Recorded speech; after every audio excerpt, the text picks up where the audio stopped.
नहमदुहु व नुसल्ली व नुसल्लिमु अला रसूलिहिल करीम अम्मा बाद फ़अऊज़ु बिल्लाहि मिनश शैतानिर रजीम बिस्मिल्लाहिर रहमानिर रहीम। अद्दर्सुल हादी अशर अरबी का मुअल्लिम, 11वां सबक अरबी का मुअल्लिम हिस्सा अव्वल से शुरू कर रहे हैं। इससे पिछले असबाक के अंदर हमने देखा इस्म की एराबी हालत को, और याद करने के बाद अब हम इस सबक की तरफ बढ़ रहे हैं। और अगर आपने अभी तक पिछला सबक याद नहीं किया और नहीं उसको समझा तो आपके लिए ये सबक देखना आपके लिए आपको इस सबक को देखने की इजाज़त नहीं है अगर आप हमारे मुस्तकिल तालिब इल्म हैं तो। अच्छा, अल इज़ाफ़ा, ये सबक है मुताल्लिक़ इज़ाफ़त से। इज़ाफ़त कहते हैं किसी एक इस्म को दूसरे इस्म की तरफ मिला देना, उसको मुज़ाफ़ कर देना, उसको जोड़ देना, एक इस्म को दूसरे इस्म से जोड़ देना। अब ये इस इज़ाफ़त से मुताल्लिक़ बहस आपने खुलासतुन नहव के असबाक के अंदर मुफस्सल तौर से पढ़ी है। अब इस सबक के अंदर उससे मिलती जुलते ही क़ायदे हम पढ़ेंगे। तो देखें, कहते हैं कि तस्निया और जमा मुज़क्कर सालिम, इसको हम यहाँ पर हाईलाइट कर लेते हैं। तस्निया और जमा मुज़क्कर सालिम के सीग़े जब मुज़ाफ़ हों तो उनके आखिर का नून एराबी गिर जाता है। अब तस्निया जमा मुज़क्कर सालिम, ये दोनों इस्तिलाहात हैं, ये आपको आनी चाहिए। तस्निया और जमा मुज़क्कर सालिम के सीग़े जब मुज़ाफ़ हों तो उनके आखिर का नून एराबी गिर जाता है। यानी अगर वो दोनों सीग़े जो है वो नून एराबी रखते हो तो। और उमूमन तस्निया और जमा मुज़क्कर सालिम के अंदर नून एराबी होता है अपनी असली हालत में। अगर कोई तालील हो गई हो तो उसके बाद तो वो नून एराबी वैसे ही गिर जाता है। तो देखें, मिसाल दे रहे हैं, हुमा बैता रजुलिन, कि वो एक शख्स के दो घर हैं। हुमा, वो एक शख्स के दो घर हैं। तो यहाँ पर सही जुमला ऐसे होगा कि ज़ालिका या ज़ालिकुमा बैता रजुलिन। ठीक है, ये हुमा, ये ज़मीर उमूमन जो है वो ज़वील उक़ूल के लिए आती है। और इसकी हालत रफ़ी जो है वो बैता, इसके अंदर नून गिर गया और हकीकत में क्या था, बैतानी था। ठीक है, आपको पता है बैतुन, बैतानी, बुयूतुन। ठीक है, इसके बाद है जुमला रअयतु बैतई रजुलिन, कि मैंने मर्द के दो घर देखे। हालत नस्बी के अंदर है, बैतई नहीं था ये असल में, इसका आखिर का नून एराबी गिर गया। इसके बाद है अबवाब बैतई रजुलिन, के मर्द के दो घरों के दरवाजे। तो हालत जर्री के अंदर यह भी बैतईन था, तो आखिर का नून एराबी इसका भी गिर गया। इसके बाद देखें, हुम मुअल्लिमू अलवलद, कि वो लड़के के मुअल्लिमीन हैं। तो असल में क्या था, मुअल्लिमून, तो नून एराबी गिर गया। ये इसी तरह से आगे चलता रहेगा। रअयतु मुअल्लिमी अलवलद, कि मैंने लड़के के मुअल्लिमीन को देखा, तो ये भी मुअल्लिमीन था, तो नून एराबी इसका गिर गया। ये मिसाल किसकी है, ये जमा सालिम की है, मुज़क्कर सालिम। इसके बाद बैतु मुअल्लिमी अलवलद, के लड़के के मुअल्लिमीन का घर, ये भी असल में मुअल्लिमीन था। दूसरे नंबर पे कहते हैं कि अबुन, बाप, अखुन, भाई, फमुन, मुँह, ये अल्फाज जब ज़मीर वाहिद मुतकल्लिम के सिवा किसी और लफ्ज़ की तरफ मुज़ाफ़ हों तो उनकी सूरतें ये होंगी। ये मद्देनज़र रखें कि ये तीन इसमें अस्मा ज़िक्र किए, अबुन, अखुन, फमुन।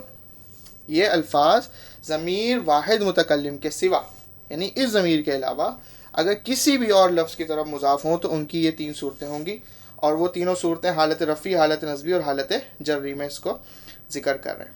देखें, कहते हैं अबू, अबू, अबा, अबी, अखू, अखा, अखी, फू, फा, फी। अच्छा, ये अबू हालत रफ़ी है, अबा हालत नस्बी है और अबी हालत जर्री है। अच्छा, हालत रफ़ी का हमें पता कैसे चला, वाव के ज़रिए से। हालत नस्बी का पता अलिफ के ज़रिए से। हालत जर्री का पता या के ज़रिए से। तो यहाँ पर असल में क्या था, अबू, अब इनकी अगर हालत को देखें कि अबू, अबा, अबी, तो ये वो सूरत है कि जिसके अंदर ان کی اضافت ضمیر واحد متکلم کی طرف نہیں ہو رہی. اگر ضمیر واحد متکلم کی طرف اضافت ہوگی تو حالت رفعی میں بھی ابھی آئے گا, حالت نصبی میں بھی ابھی آئے گا, حالت جری میں بھی ابھی آئے گا. لیکن اگر واحد متکلم کی طرف اضافت نہیں ہو تو پھر ان کی صورتیں جیسے ذکر کی ہوئی ہیں ابو, ابا, ابی, اخو, اخا, اخی, فو, فافی, اس طرح سے ذکر کی جائے گی.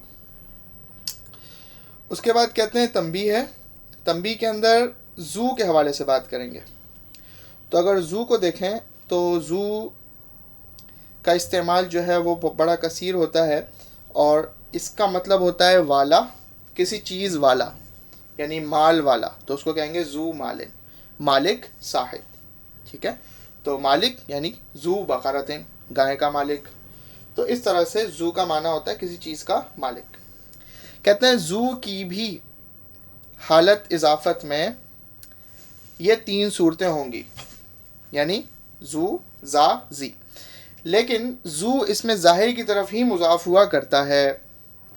اور پیچھے آپ نے جو دیکھا اخن کے اندر ابن میں اور فمن میں, وہاں پر وہ ضمیر کی طرف بھی مضاف ہو سکتے ہیں, لیکن زو صرف اس میں ظاہر کی طرف مضاف ہوگا. اس کی مثال آگے آئے گی, دیکھیں ضمیر کی طرف نہیں ہوتا. زو مالن مال والا, زا مالن زی مالن. تو اس کو زو ہو, زو ہا یا زا ہا یا زی ہی نہیں کہہ سکتے. زو کا مؤنث ہے ذاتن. ٹھیک ہے, تو ذاتو مالن صحیح ہے, پھر ذاتا مالن, اور اس کے بعد جو ہے وہ ذاتا مالن مؤنث کے لیے ہی آئے گا. زو کا تثنیہ زوانی اور جمع آتی ہے زبون, مؤنث زواتانی, زواتن. ان سب کا اعراب عام اسموں کے جیسا ہوگا. جیسے زو مالن 2 مرد مال والے, زو مالن زوو مالن یعنی کہ بہت سارے مرد مال والے. اور اس کے بعد ویسے ہی ذاتو جمالن جمال والی, زواتا جمالن جمال والی عورتیں, زواتو جمالن جمال والی بہت عورتیں.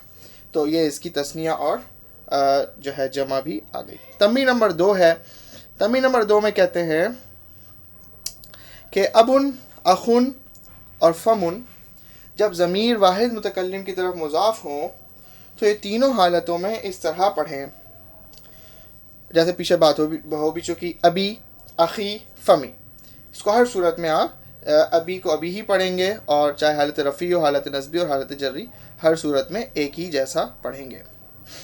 کہتے ہیں تیسرے نمبر پہ ایک اسم کی طرف 2 یا زیادہ اسموں کو منسوب کرنا ہو تو ان میں سے پہلے کو تو حسب دستور مضاف الیہ سے پہلے, لیکن دوسرے کو اس کے بعد رکھیں گے, اور اس دوسرے اسم کے ساتھ ایک ضمیر لگائیں گے جو مضاف الیہ کی طرف اشارہ کرتی ہوگی.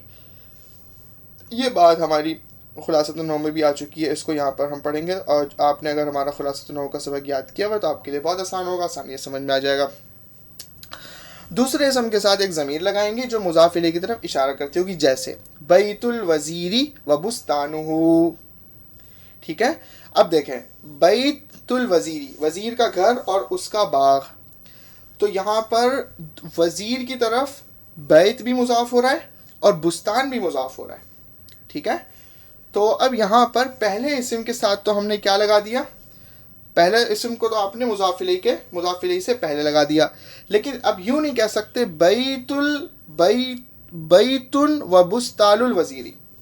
ٹھیک ہے, بیتن و بستان الوزیری یوں نہیں کہہ سکتے, بلکہ پہلے مضاف کو آپ نے مضاف الیہ سے پہلے لگایا اور دوسرے مضاف کو مضاف الیہ کے بعد. مضاف الیہ کون ہے, الوزیر, اور دوسرے کو مضاف الیہ کے بعد لگانے کے بعد اس میں ایک ضمیر بھی لگا دیا. آپ دیکھیں بستانہ کے اندر, بستانہ کے آخر میں جو ضمیر ہے وہ لوٹری کس کی طرف ہے, وزیر کی طرف ہی لوٹری ہے. تو لہٰذا مضاف الیہ ایک ہے, لیکن 2 مضاف ہونے کی وجہ سے ایک مضاف کو پہلے رکھا اور دوسرے کو مضاف الیہ کے بعد رکھا.